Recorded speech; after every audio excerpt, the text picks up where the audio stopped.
ఏడాది ఉన్నట్టుంది.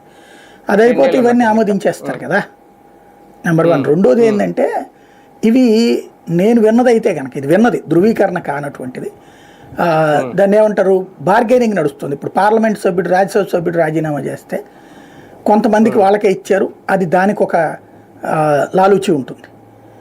రెండవది ఏంటంటే నెలకి ఇన్ని ₹1 కోటి ఎంతకాలం రాజ్యసభ సభ్యత్వం అవకాశం ఉంటే అంత బల్క్ అమౌంట్ ఇక్కడ ఒకేసారి వస్తుంది. ఆ రాజ్యసభకి వీళ్ళు ఏం ఖర్చు పెట్టలేదు కాబట్టి దాని మీద వాల్యూ ఏం తెలియదు.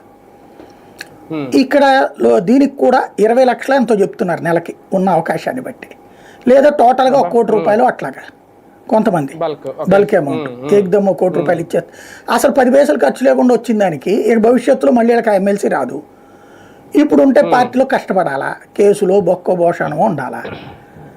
అదే ఓ బల్క్ అమౌంట్ ప్యాకేజ్ తీసేసుకుంటే హాయి కదా,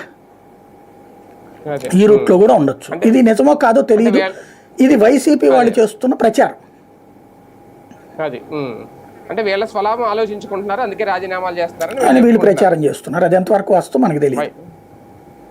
రైట్ సార్, ఈ విషయంలో అంటే ఈమె జకియా ఖానం రాజీనామా చేయడం, భారతీయ జనతా పార్టీలో చేరడం ఎలా చూడాలి? అంటే ఆమె ఒక మైనార్టీకి సంబంధించిన మహిళ కాబట్టి, పైగా ఇప్పుడు నిన్న జరిగిన ఆ యుద్ధం ఆపరేషన్ సింధూరు, అంటే మైనార్టీలు ఏమన్నా భారతీయ జనతా పార్టీని ఒక సెకండ్ ఆప్షన్గా ఎంచుకుంటున్నారు అనడానికి ఇదేమైనా సంకేతం? అంత పెద్దగా ఏం చూడలేదు. దానికి దీనికి ఏం సంబంధం లేదు. ఒకటేంటంటే ఇక్కడ జరుగుతున్నది వైసీపీ వాళ్ళకి తెలుగు